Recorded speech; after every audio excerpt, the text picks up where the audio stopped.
This is a Lander and Rogers podcast, bringing you fresh perspectives on the legal and business landscape and life through a legal lens.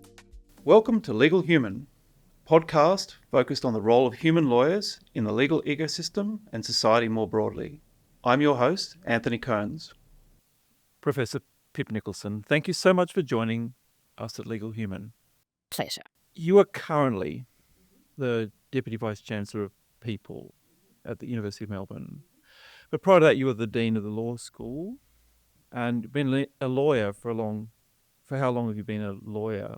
That's an interesting way to think of my identity. I've been a legal academic for 30 years, and I was a lawyer before that for about 5 in 2 very different workplaces.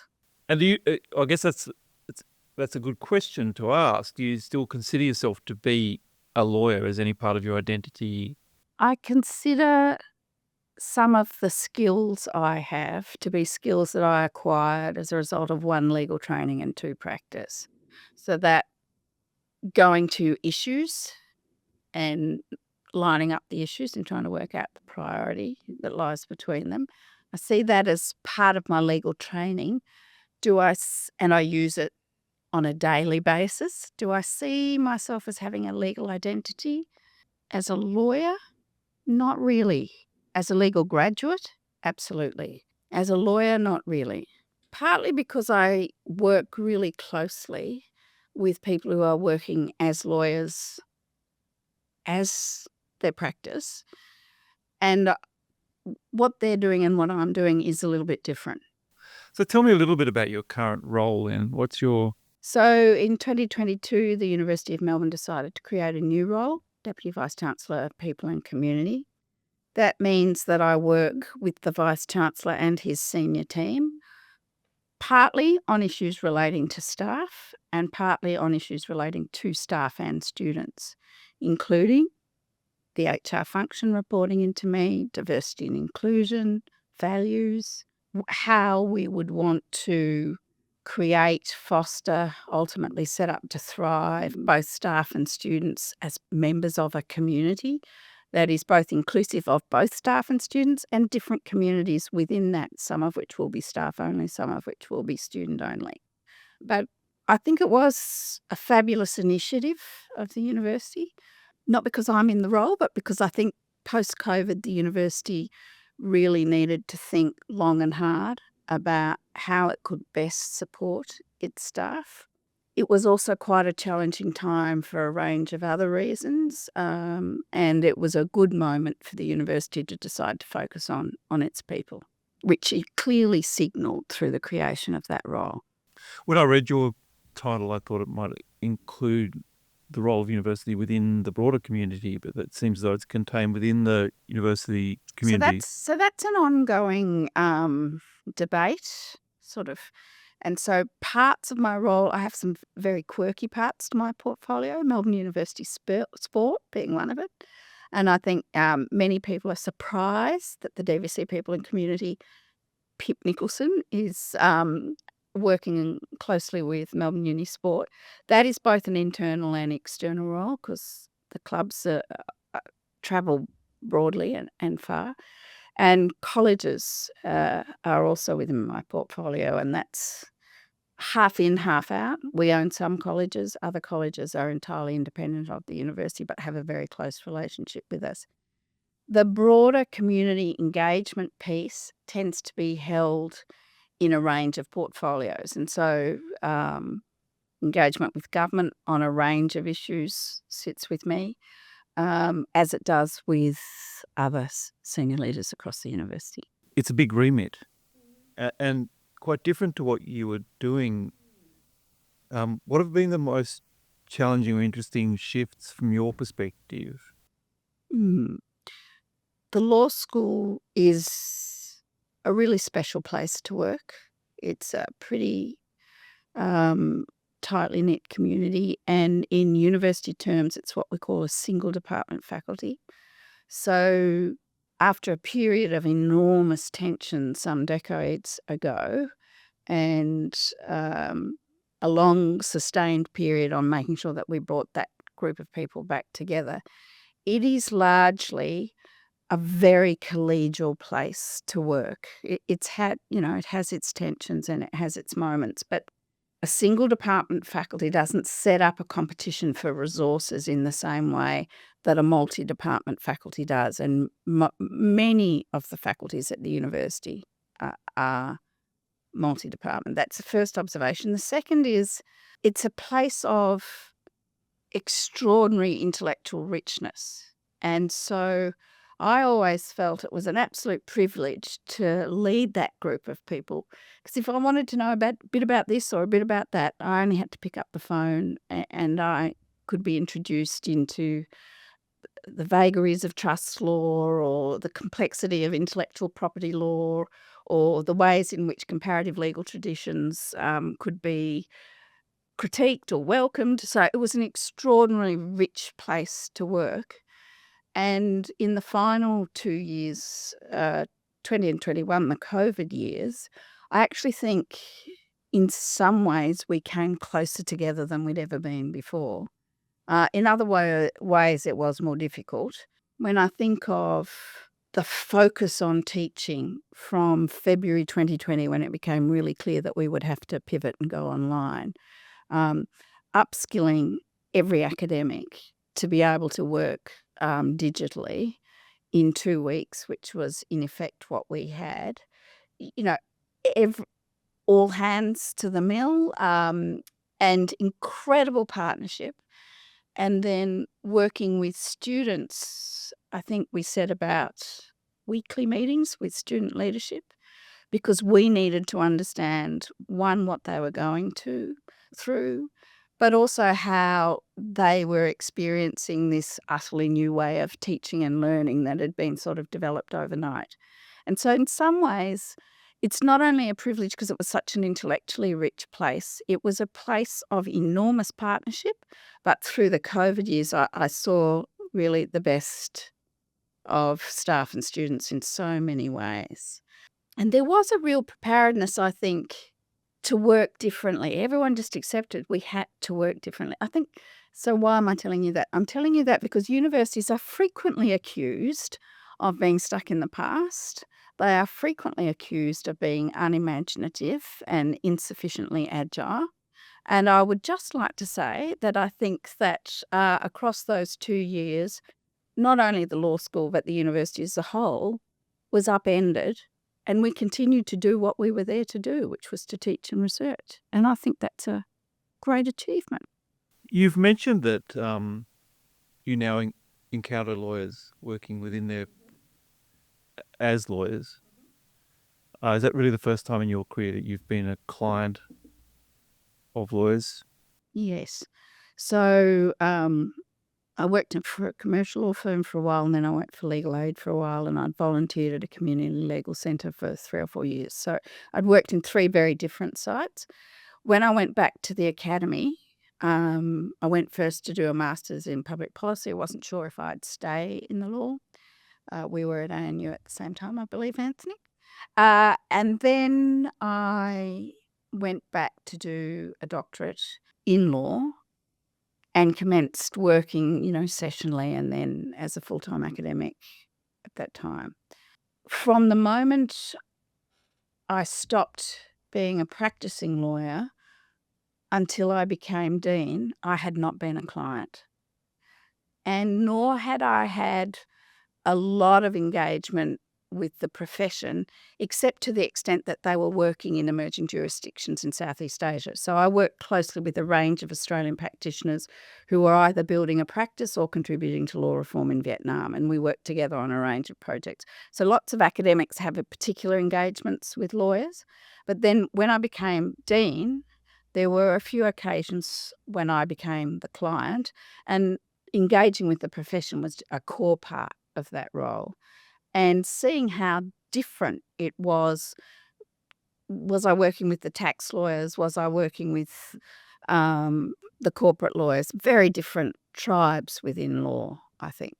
And now you're And using now lawyers a lot. I'm a client, a significant client, because within my portfolio, are some of the major pieces of litigation that the university holds. Partly, I think they find their way to my portfolio because I'm legally trained. And I think every now and then that I should bat some of them back to others. But there's certainly some of the major regulatory responsibilities of the university sit within my portfolio, and therefore I work with our in-house team very, very closely. So what have you found interesting about that experience of being a client? So quite early on, I decided I would never give myself legal advice, that was not my role, and that if I was to take on the role of either second-guessing or giving myself advice without seeking expert advice for others, the institution could end up in very hot water. So very early on, I made that quite clear because people would often say, "So Pip, what do you think? You're a lawyer. What do you think?" And I'd think, "I'm a comparative legal studies expert on socialist legal systems. Don't think I'm really a lawyer." So I would just say, I don't give legal advice and I'm not taking my own counsel on this. We will go to the general counsel, we'll go to her team, and they'll tell us when we need to brief out. And that's how it works. I quite like the position of client. I have said that on numerous occasions to our team, that I really enjoy working with them. I think they're a great team. But I've also enjoyed receiving the advice and then thinking, right, so we know what the legal answer is. What do we actually want to do? And then bringing in others to work out, do we take these steps and comply in this way? Do we take these steps and comply in that way? Do we change who we are so we comply in another way? And I think it gives me more creativity in a way, or more flexibility with the answer than I found finding the answer, if that makes sense. So what does from that perspective, what do you look for from the lawyer and what constitutes good lawyering? So part of it is I want to know the law, and I want to know where it's stable and certain, and where we're testing its limits. And I get that from the team. I also want advice on how we manage the risks, and I want that to be quite clear. So an enormous part of an in-house team is identifying and managing risk. I want humour, and I get it. But I do want... And give it. I hope so. But I do want a bit of levity. Of course, I want nothing but sober judgment at the critical instances. But I do want some levity. I do want empathy. There are times when some of the things we're doing have really serious consequences for our employees. I want empathy for the impacts of the law, and also empathy for those who are having to make the decisions with those impacts. I think humour and empathy would be two of the most important things. The third I would probably add to that is it is extraordinarily useful if people can communicate well. So I want the legal team to explain to counsel or to explain to the Vice Chancellor with as much clarity as possible what the law is, what the choices are, and what the risks are. So levity, communication skills, and an enormous amount of empathy, which obviously can't trump the business at hand. I think being an empathetic lawyer is an art in and of itself.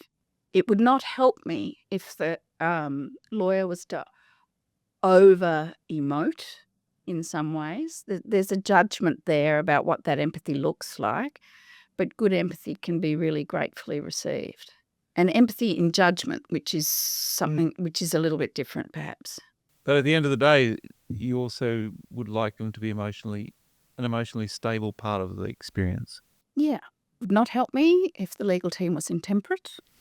It would not help me if the legal team was irascible. So there is a certain evenness or maturity that is really needed. It's quite a nuanced line to walk. It is. Not everyone can do it. And this communication thing, I mean, we hear this a lot, right, in a context of legal advice, and you've touched on it at a sort of in a general sense. But when you think about it, what is the key to that? Probably a couple of different things. One is to remember that the room that you are addressing as the lawyer is most often not legal. And so take a step back and give the client enough of the context, the legal context, to understand perhaps why the law is the way it is. I've seen numerous occasions where those receiving the advice, that can't be right. It just can't be right. And you think, well, actually, they're not here to make it right. They're here to tell you what it is. So sometimes I think the communicator can sit back a little and just position what it is they're communicating is very helpful. So a little bit of context. I think some crispness about the law itself. Don't get too granular about the law itself. Keep it to the bits that people need to know is extraordinarily helpful. And then good structure in what you're trying to communicate. You know, is it in 3 buckets? Is it in 4? What's in those buckets? Try and keep it at the level of abstraction that is digestible for the audience involved.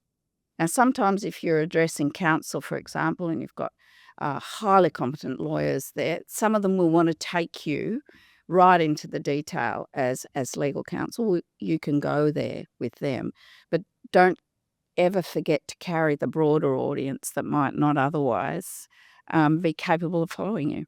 See, I used to help lawyers with writing, and one of the things I used to talk about was dissociating the conceptual complexity from the linguistic complexity. There was often unnecessary complexity in the way in which things were said.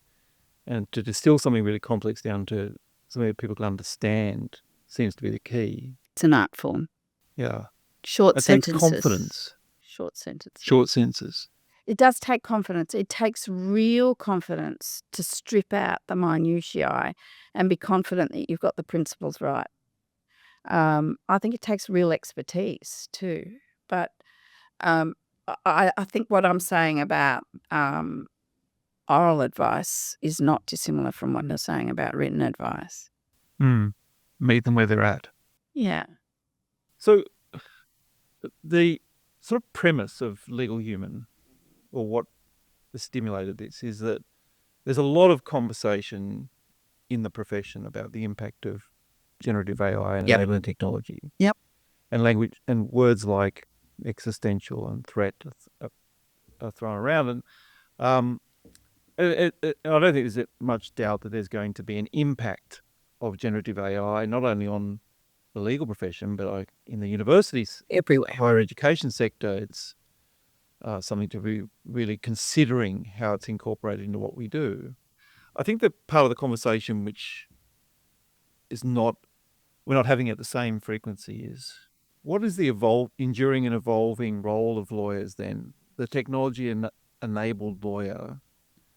I think the assumption we have is that once we have all of this time freed up with generative AI doing all of these tasks, that the BAU, the low-value tasks, that our intelligence alone and our curiosity will take us into this different role. I feel like we probably have to be a bit more deliberate about that. Now, what I think is interesting is that you spent so much of your career, and certainly as Dean, I feel, considering this, considering how do we best equip our lawyers, our next generation of lawyers, for the practice that will be, not the practice we're currently in. We've had conversations about that. And I just wanted to pick up on, first from that perspective, your previous role as the Dean of the Law School.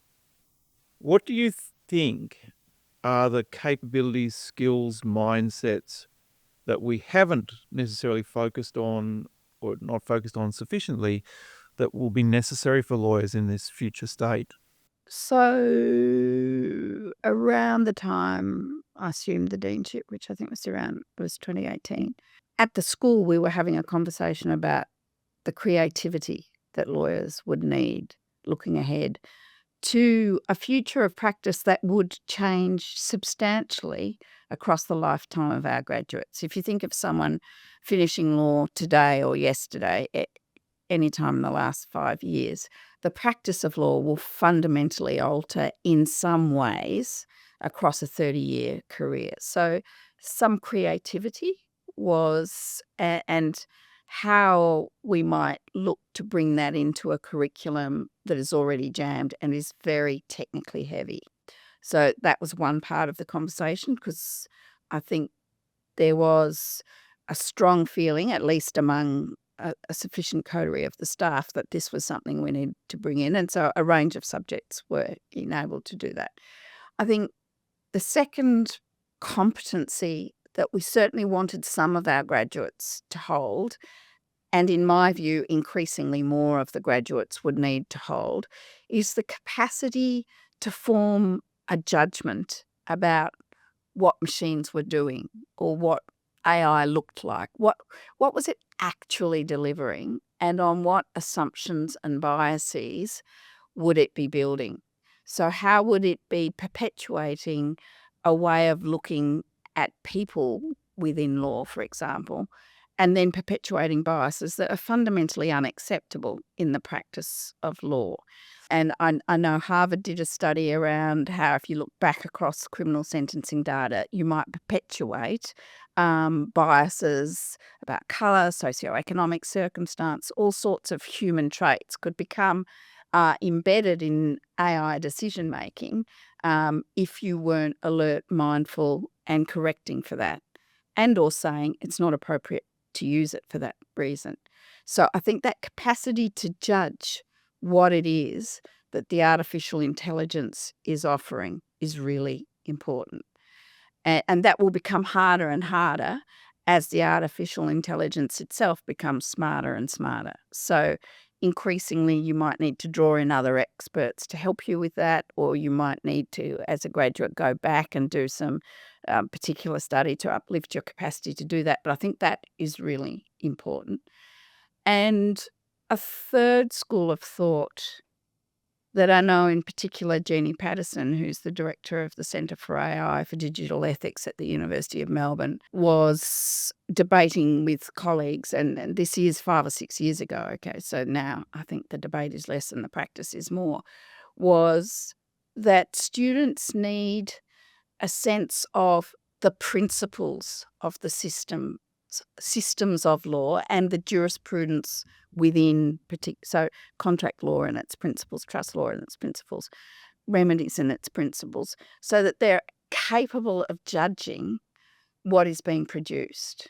There are more considerations than that, but we needed creativity. We also need some boldness around fearlessness with AI, but a fearlessness that remained critical of what artificial intelligence is offering us.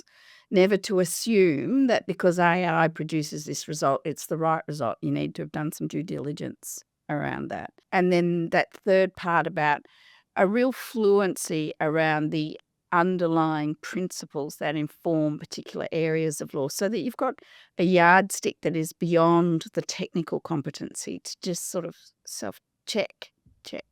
So those were at least 3 that we were conscious needed to be in parts of our curriculum, at least. And that's without going to the actual areas of law that you might need.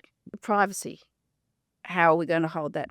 Regulation of a digital world, how are we going to hold that? Regulation of AI, is it possible? How are we going to hold that? So that's without even looking at the technical challenges of very different ways of living and working. I've got so many questions about what you've just said, but one is, do you see any irony in the second of your core when the same criticism is sort of leveled at the retrospective, precedent-based approach to common law, that it when we're always looking backwards, how do we adapt to changes in society? And the law is obviously an adaptive, common law in particular is an adaptive, and we have other mechanisms to create law than just the common law. But that was a criticism of the legal system, that it's because we're always looking backwards, the education is always looking backwards. Where is the opportunity for creativity and the evolution? Well, the academy is part of the solution to that, Anthony. I think, legal academics spend an enormous amount of time critiquing what we have, and some of them are very focused on what new choices could look like, and then working with law reform commissions or wherever the site of debate is. So I think there's an incredibly important role for the academy in that, but there's also an important role for the legislature in the development of law, and I don't think there's anything controversial about that statement either, and its agencies and regulators to be mindful of what adaptive changes they might need, whether in terms of their practice or in terms of the regulation they administer. So I think there are lots of ways in which the law can be adapted. The common law looks back, and perhaps having a partner as a judge, I'm inclined to think it doesn't exclusively look back. I mean, I think it's a terribly important part of that is to work out whether what exists meets the case in front of you or whether you do need to develop the law. And so a key part of the common law is entrusting the notion of its development, not simply the acceptance of precedent. So I think we need to be careful to characterise the common law, when properly held, as quite organic. Dynamic might be a stretch, but certainly organic and responsive to different fact situations.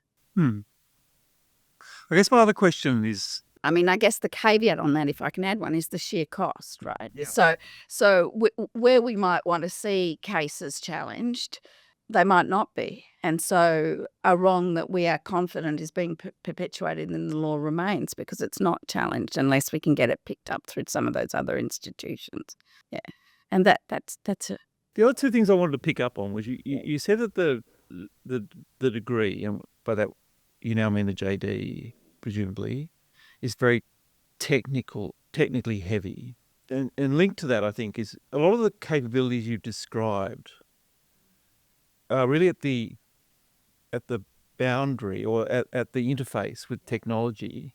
If Gen AI delivers on its promise, and it really is the most efficient and effective vessel for the accumulation and access to all of that, and it becomes accurate enough for us to rely on it, then what?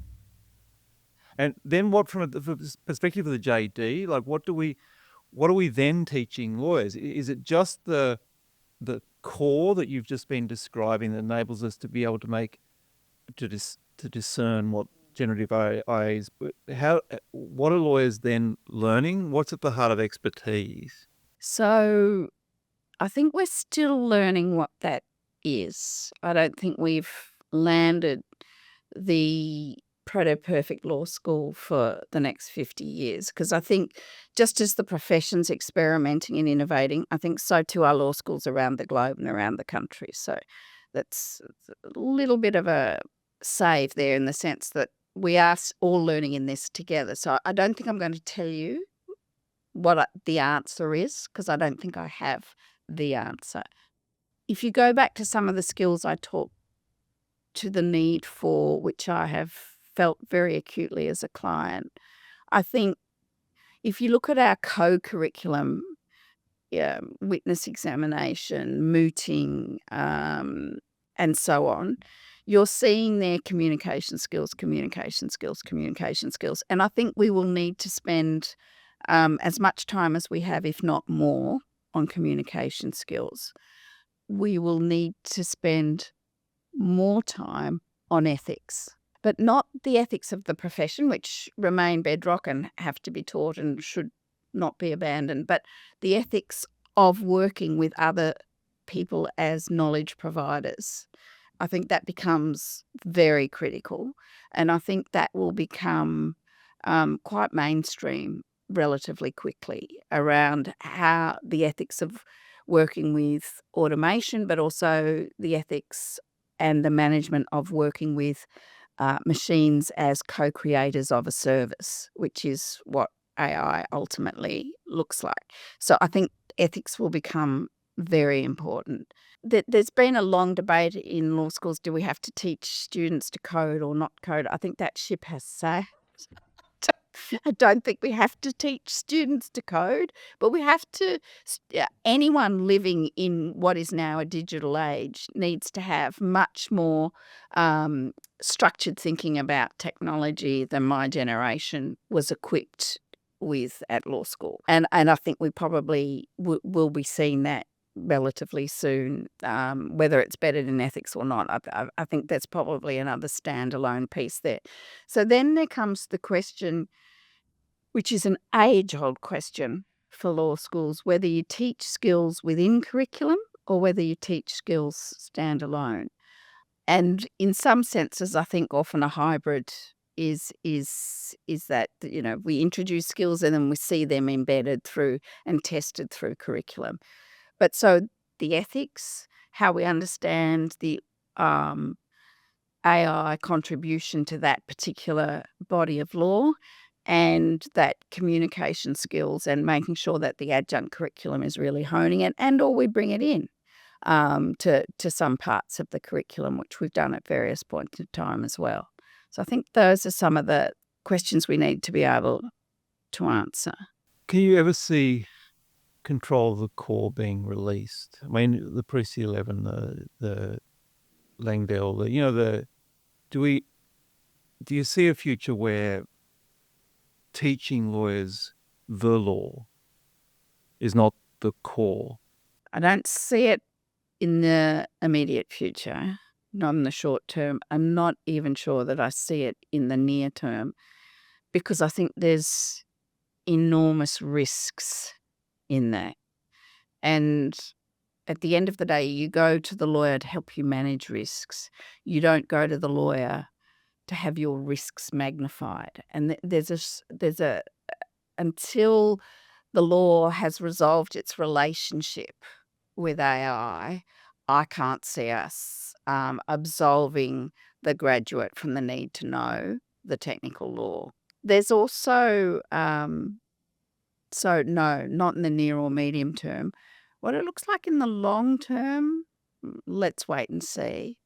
I think there is another part of this which I'm sure there's a range of views on, and that is to what extent, if at all, the disruption of AI sees more and more legal practice working in partnership with other skill sets. So the interdisciplinary team, and that the shape of an interdisciplinary team changes a little depending on the problems you're looking at or the sectors you're in or the organisations you're working for.